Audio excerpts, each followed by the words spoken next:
Bueno, querido User Lovers, muchísimas gracias, como siempre, por estar ahí. Este es vuestro programa, Un Café con Daniel Marote, y yo llevo los últimos días haciendo un gran esfuerzo por traer personas que aporten mucho valor para esta audiencia, y hoy es de esos días que se los cuentas a tus hijos, a tus nietos. Bueno, nietos no tengo, pero se los contaré. Es una entrevista que, mira, creo que la voy a titular, no lo sé todavía, pero creo que la voy a titular la entrevista del hombre que sabe menos de fútbol con el que sabe más de fútbol del mundo, por lo menos uno de los que más sabe.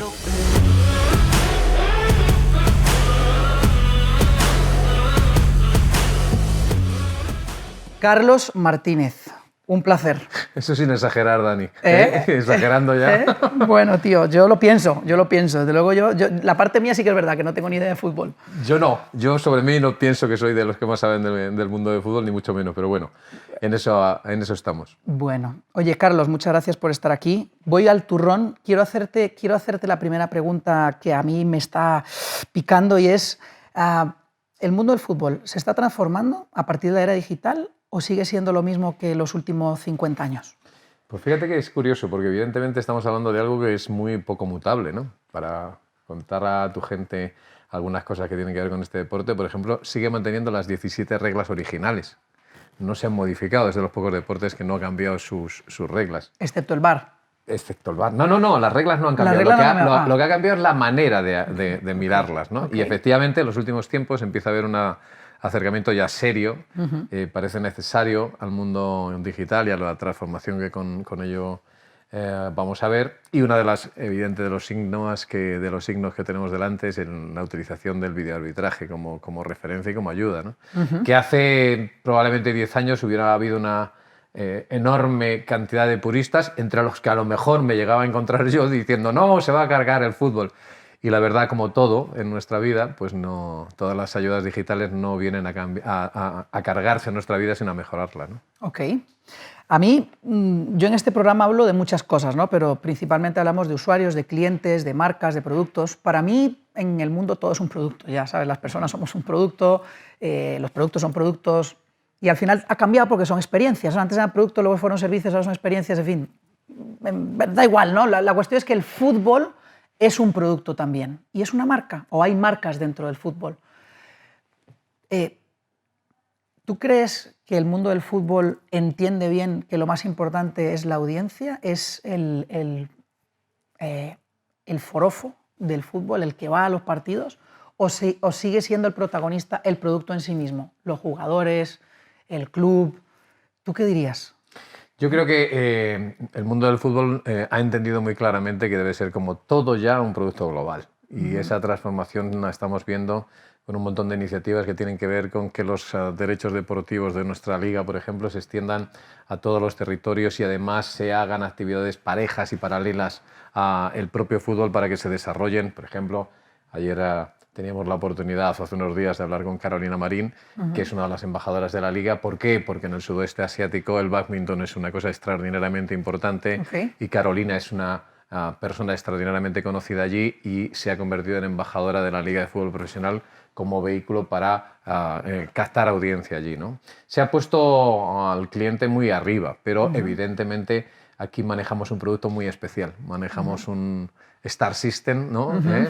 Se podría probablemente equiparar a grandes estrellas de cine o a grandes estrellas de la canción, y por lo tanto manejamos un producto humano un poco peculiar, ¿no? ¿Por qué? Porque son marcas en sí mismos, porque son ellos mismos productos globales, porque trascienden a su propio desempeño futbolístico. O sea, si tú hablas de Messi, hablas de alguien probablemente al que la gran mayoría de las casas comerciales desearían tener como imagen, ¿no? Claro. Cristiano Ronaldo también es uno de los iconos publicitarios más importantes del planeta.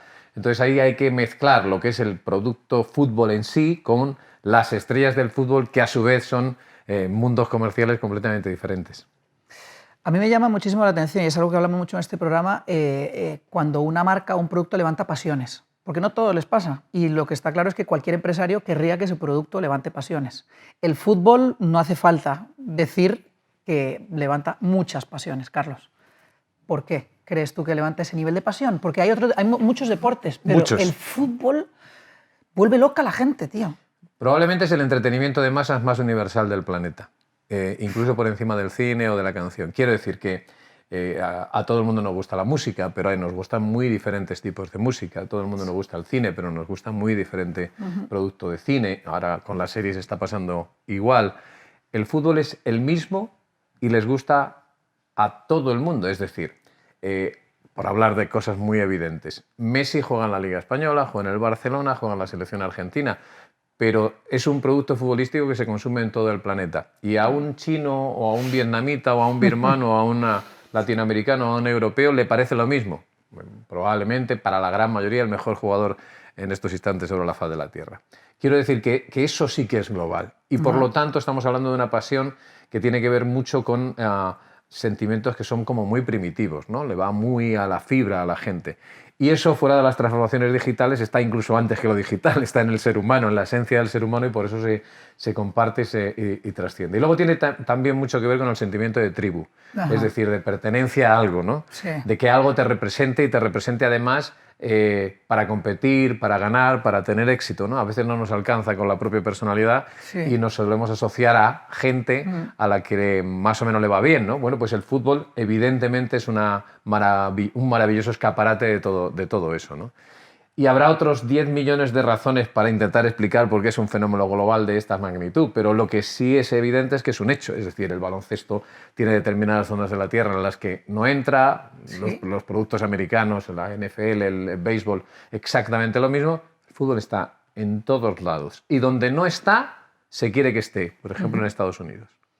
Ok, me quedo con lo del fenómeno tribu, que me parece súper interesante, porque además, bueno, en el mundo digital el tema de crear comunidad y demás es algo fundamental. Creo que del fútbol hay mucho que aprender sobre cómo crear esa tribu y esa comunidad.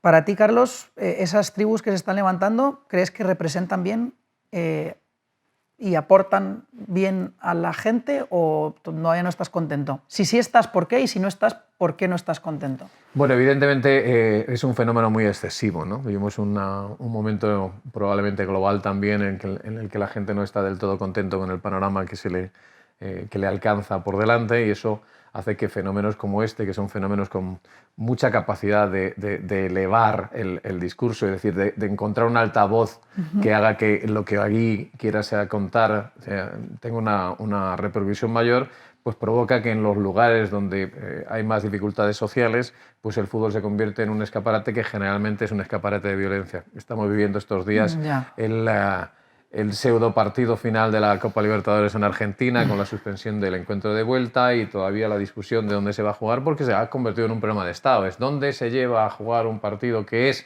el más importante probablemente de clubes que se ha celebrado nunca en la historia de Latinoamérica y de Sudamérica, y dónde se le lleva porque hay una cierta sensación de que puede convertirse en un problema de estallido social, ¿no? Que puede haber verdaderamente un problema de violencia muy grande, ¿no? Sí. Pues esa parte del fútbol evidentemente no mola nada. Claro.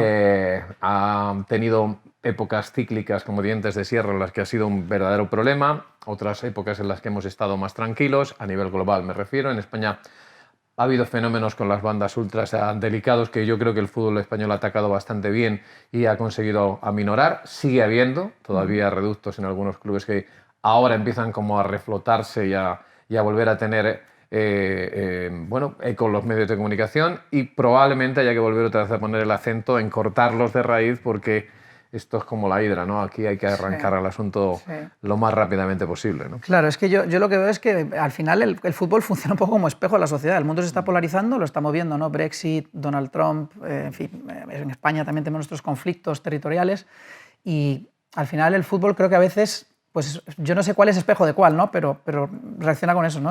A mí me encantaría, y tú que estás metido ahí, a algo tan importante como el fútbol, decirle que es muy importante que representemos valores más universales y que digamos y que animemos a la gente a enriquecernos en las diferencias y no a separarnos y criticarnos en las diferencias, ¿no? Es que además en el fútbol se parece, yo muchas veces lo resalto en las transmisiones nuestras, ¿no? Hay un enfrentamiento excesivamente atroz entre parte de los aficionados de los equipos, especialmente Madrid y Barcelona, con esta dicotomía que tenemos desde hace una década de una manera exacerbada, ¿no? Y muy buena parte de las redes sociales han ayudado a que ese altavoz no sea el correcto, ¿no? Es decir, en las redes sociales, que es un vehículo maravilloso, generalmente hace más ruido quien quiere hacer más ruido, quien es más ruidoso, ¿no? Y la mayoría silenciosa no tiene una voz tan importante, ¿no? Sí. Y los medios de comunicación tradicionales en general han cometido, para mi gusto, un error en este país, que es el fenómeno de las redes sociales lo han trasladado a los medios de comunicación tradicionales como si fueran reales estudios sociológicos de la sociedad, y no es así. O sea, está uno un poco harto de que no haya un programa de radio o de televisión que no diga vamos a ver qué ha dicho Twitter, como si Twitter fuera una encuesta demoscópica científica, ¿no? Pues probablemente si tú dices qué ha dicho Twitter, lo que te vas a encontrar es, a los 10 minutos de terminar un partido, pues un montón de gente que tiene mucha ganas de hacer ruido y que además está muy alineada y con una situación, y que probablemente sus juicios sean juicios, digamos, no muy razonables, ¿no? Y eso parece que es el fútbol. No, el fútbol es otra cosa. El fútbol hay un montón de gente por detrás tranquilamente que vive la diferencia y que vive en la rivalidad de otra completa y diferente manera, ¿no? Porque además hay una cosa capital. Quien habla de que al rival le vaya muy mal y que incluso intenta generar violencia contra el rival, tú solo tienes sentido en el fútbol si consigues ganarle a alguien, y tu mérito y tu éxito es mayor si al que ganas es muy bueno, porque si resulta que al que ganas es muy malo, no pues tiene ninguna gracia, ¿no? Claro. Entonces aquí, por ejemplo, esta rivalidad que ha habido durante todos estos años de Cristiano y Messi, pues ha sido maravillosa. ¿Por qué? Porque uno al otro se estaban ganando, y el mérito de ganarle a alguien que es realmente muy importante en el mundo, en la historia del fútbol, ¿no? Y los aficionados, parte de ellos, se olvidan de esto, ¿no? Y andan ahí insultando al rival como si... Pero se olvidan de que solo tiene sentido, ¿no?, si el rival existe. Claro. Y además hay que amarle y cuidarle. Evidentemente. Porque si sigue ahí, sigue teniendo sentido. Hay una cosa, Dani, que es un ejemplo de que deberíamos poner más, que tiene que ver con cómo reaccionan los futbolistas ante la presencia del rival en el túnel de vestuario justo antes de salir a un partido. Da igual que sea de la máxima rivalidad. Cuenta, por favor. Y lo único que se ve ahí son gente que se abraza, que se pregunta por la familia, que se desea lo mejor, y luego saltas al campo, das lo mejor de ti. Pero eso no venden en las revistas, parece ser, porque no se habla de ello. No se habla de esa parte más... Pero sin embargo se ve, porque ahora mismo, por ejemplo, la Liga de Fútbol Profesional y también la Champions tienen un protocolo de actuación en cuanto a las retransmisiones de los partidos que se ha homogeneizado mucho, y ese tipo de planos salen ya en todas las retransmisiones. O sea, el que quiera verlo lo ve. Lo que pasa es que luego lo trasladamos, lo que decíamos antes, al altavoz de las redes sociales, y está hablando del partido gente que eso prefiere pasar de ello porque no le va. Lo que le va es decir que el rival es el enemigo público número uno y que a ver si les cae un terremoto en el estadio y se derrumban las instalaciones del rival, y barbaridades de este deporte que uno escucha permanentemente, ¿no? Pero el fútbol es otra cosa. El fútbol son millones y millones de espectadores en todo el planeta que comparten lo que tú decías, una pasión común, y que lo hacen de una manera absolutamente civilizada. Y además tiene mucha gracia ganarle a alguien con el que tienes una buena relación y que te gana de vez en cuando, ¿no? Porque ese pique sano que tiene el deporte, pues también se parece a la vida. En la vida hay que saber triunfar y hay que saber fracasar y hay que gestionar el fracaso de la mejor manera, ¿no? No puedo estar más de acuerdo. Voy a volver un poquito más atrás porque dijiste algo que creo que es interesante de conversar, que es el tema. Hablaste de Twitter y hablaste de cómo se usa Twitter a veces como análisis demoscópico y que no es real, ¿no? A ti seguramente te ha tocado ser víctima, o por lo menos eso he podido ver en Twitter, de esta especie de periodismo deportivo de bufanda, ¿no? De que la gente no sabe ya bien si eres vikingo, culé, colchonero. ¿Qué te ha tocado vivir en esta jungla de Twitter? No tiene la menor importancia. Y quiero decir, va en la paga. O sea, Twitter es... Lo que hay que entender es, por lo menos como yo lo comprendo, ¿eh? O sea, esto evidentemente me parece que nadie tiene la verdad absoluta, pero cada uno debe tener su sensación de cómo debe manejar las herramientas digitales, ¿no? Y las redes sociales. Lo que hay que saber es que eso existe. O sea, si yo tengo 250.000 seguidores y hay 1.000 personas detrás de cada partido que dicen barbaridades, pues hay 1.000 de 250.000. Ojalá la representación cuando saliéramos a la calle sea más o menos esa, es decir, que haya 240.000 personas con pensamiento positivo y que haya 1.000 con pensamiento negativo alrededor de tu labor, ¿no? Pues ya lo firmábamos todos, ¿no? Pero lo que ocurre es que, claro, esto es un altavoz para todos, y si los 1.000 quieren hacer mucho ruido, pues lo hacen, ¿no? Yo generalmente utilizo, porque me hace verdadera gracia, el postpartido, pero para decirle a los 249.000 no a esos 1000 que no van a cambiar de opinión ni se van a mover un centímetro, hagas lo que hagas, digas lo que digas o demuestres lo que demuestres. Así son los haters. Eso es lo que hay, entonces no pretendo ni mucho menos mover a nadie de su posición, pero sí enseñarles al resto de la gente que yo entiendo más, entre comillas, civilizada, que eso existe, oye, que hay gente que está haciendo esto, que ve las cosas de esa manera, porque hay cosas tan divertidas como que cantas un gol, el gol es uno, lo he cantado una sola vez, no hago versiones, ¿no? O sea, pum, pum, pum, gol, con más o menos entonación y sin embargo hay gente que va a interpretar ese gol literalmente como qué vergüenza se demuestra lo mal que lo estás pasando con el gol de mi equipo porque lo has cantado como si fuera un funeral y inmediatamente después, a veces apenas segundos después, te entra otra versión que era lo contrario. Te has dejado la vida cantando el gol, cómo se demuestra que eres de ese equipo. Y dices, bueno, pues esto existe, esto no tiene que ver conmigo. Tiene que ver con que la sociedad ahora mismo está así y conviene saberlo, conviene saber que eso es así y conviene, sobre todo y por encima de cualquier cosa, que no te inquiete, que no te moleste. O sea, que ya vas a tener que cuidar el tono en el que cantas un gol. Lo contrario, yo sé que eso existe, pero no voy a contar absolutamente nada que tenga que ver con lo que yo hago alrededor de eso. Eso es lo que hay y simplemente lo que conviene es aceptarlo. Me gusta. Pero, como te digo, fundamentalmente para mí lo importante es saber que esa no es la verdad, es una parte pequeña de la realidad. Hay una parte muchísimo más amplia y muchísimo más tranquila y muchísimo más, y por tanto mucho más silenciosa, que simplemente le parece bien, mal, cuál es tu trabajo, cómo desarrollas tu trabajo y que generalmente, oye, si te ve por la calle no te pega... No te pide un autógrafo o te pide una foto y generalmente se acerca a ti de una manera bastante agradable. No te suelen pegar por la calle. Eso es lo importante. El caso sabrá, ¿no? Pero bueno, no se ha dado el caso en estos 30 años, ¿no? Digo que caso sabrá que lo habrán intentado, pero no se ha dado el caso de momento. Guau. Bueno, es porque estás fuerte.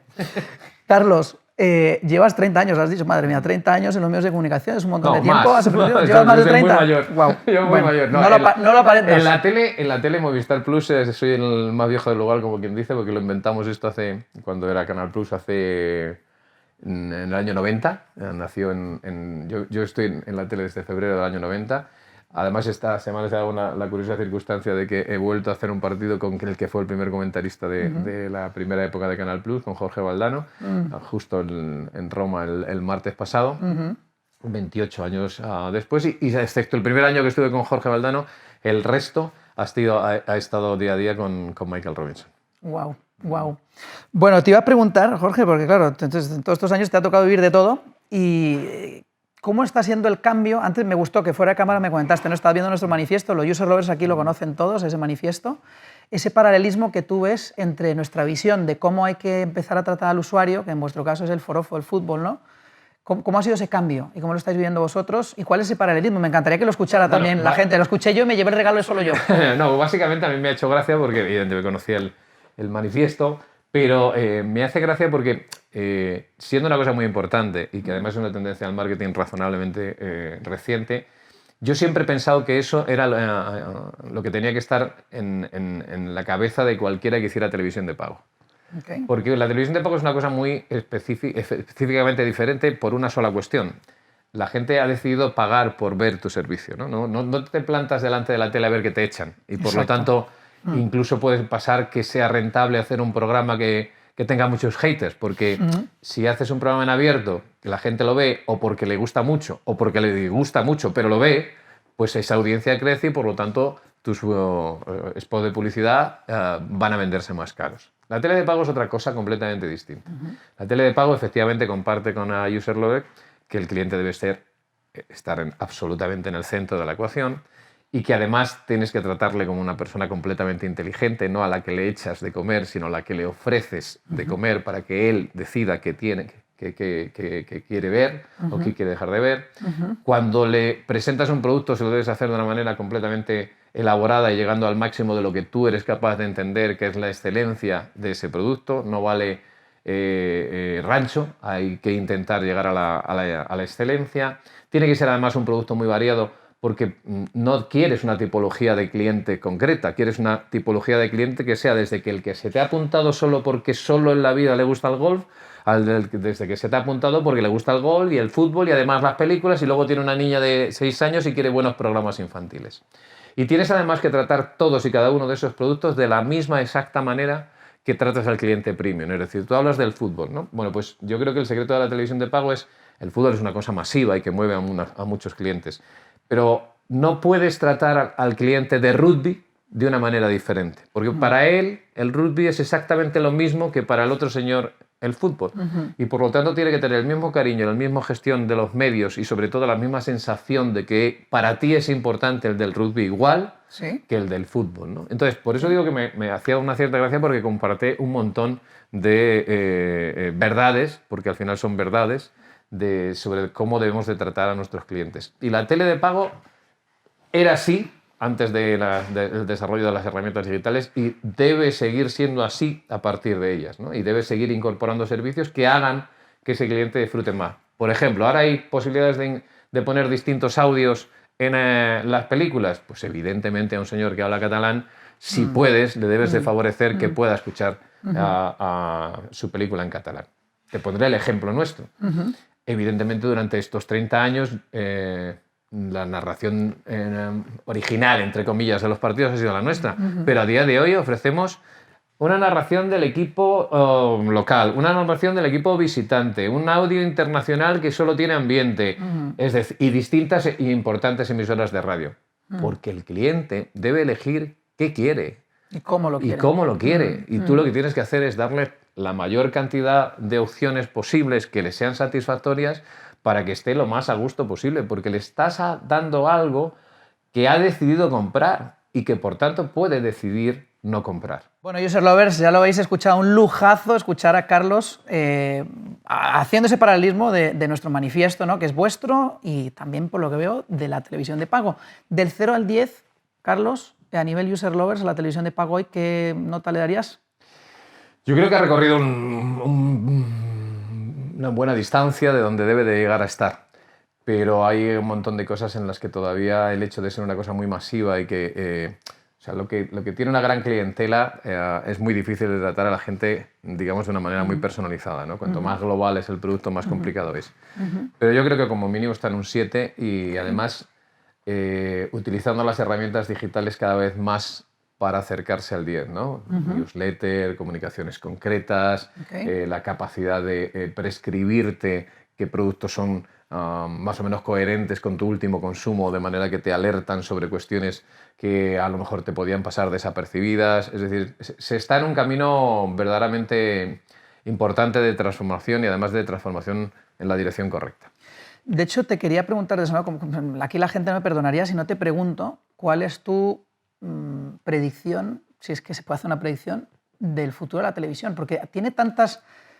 Yo conozco gente que dice que la televisión está teniendo un revival y que la ven cada vez más y que no sé cuánto, y luego escucho a otras personas decir que no, que ya no la ve nadie y que los jóvenes, la generación Z, ni la enciende. Entonces, ¿tú qué opinas? Yo creo que, ¿tú que estás dentro y fuera? Yo creo que claramente lo que está pasando es que vamos a pasar de a lo que ahora le llamamos televisión como tal, es decir, un canal lineal en el que un señor se levanta por la mañana, prescribe que a las 10 entra tal programa y que como ese tipo de público que tiene debe tener un arrastre para este tipo de otro programa que encaja. Eso está muerto. Sí. Lo que no está muerto ni lo va a estar, sino todo lo contrario, porque uno cuando ve las cifras de crecimiento exponencial de la transmisión de vídeo a través de Internet, es verdaderamente alucinante en qué medida está creciendo todo. Es que vamos a llamar televisión a contenidos de vídeo. Es decir, que al final no se trata de lo que pongamos linealmente en un canal, sino qué oferta de contenidos de vídeo tengamos para cada cliente, ¿no? Y el reto es que hay tal cantidad de contenidos de vídeo que cómo empaquetarlos, cómo prescribirlos, cómo hacer que lleguen al cliente para que no le aplaste la masa de contenidos descomunal que hay encima, ¿no? Porque otra vez, tratando al cliente como inteligente, a mí no me vale el consumo, entre comillas, YouTube de engancho un vídeo, me sugieren 3 y termino viendo vídeos de perritos o vídeos de gatitos o vídeos de gente cayéndose por las escaleras, que prácticamente como te descuides es lo que termina pasando cuando vas a ese tipo de prescripción. Sino la contraria, la de la sugerencia real. Oye, estás interesada en este autor, mira qué hizo antes, mira qué hizo después, mira qué cosas hay alrededor. Y el reto es ese, cómo manejamos la gigantesca masa de contenidos para hacerles llegar una oferta que sea adecuada, ¿no? Porque lo que es evidente que ha muerto también es aquella oferta de hace 10, 15, 20 años de 56 canales, 75 y ahora da agua a la grande. Eso ya no tiene el menor sentido. Ok. Carlos, no se me ocurre mejor forma de cerrar esta entrevista que pidiéndote un favor. Un favor, espero que lo puedas aceptar. Y es, ¿podrías narrar, aquí está tu cámara, ¿podrías narrar un resumen de lo que ha sido para ti esta entrevista? El tono del fútbol sería demasiado inadecuado. El tono de fútbol, el tono no, en ese. Sería demasiado inadecuado, yo creo, no. Pero bueno, para mí lo que ha sido es un placer. Me parece que tenemos que estar todos en el mundo que vivimos. Yo tengo ya una edad, tengo 54 años y he tenido la fortuna de asistir a una transformación que cuando uno echa la vista atrás alucina, ¿no? Yo empecé a trabajar en la radio con los primeros teléfonos móviles que eran los armatostes así y que era un milagro aparecer de cualquier lado, y ahora resulta que el teléfono que manejamos es capaz de gestionar toda la oferta de vídeo de Movistar Plus y ser un ordenador y recibir el correo y ser una ventana al mundo absolutamente maravillosa. Así que creo que todos tenemos que estar.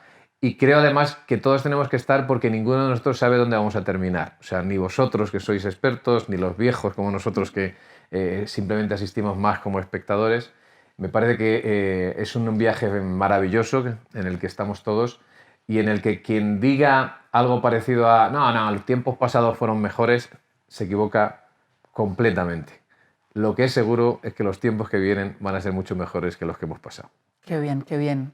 User Lovers, ya lo habéis escuchado de Carlos Martínez, ha sido un lujazo. Carlos, de verdad, ha sido un placer, hemos aprendido un montón de escucharte. Gracias por tomarte el tiempo de venir a este programa que está dedicado para la gente, de verdad, para los usuarios y los que queremos que la gente reciba valor, ¿vale? Muy bien, gracias. Encantado.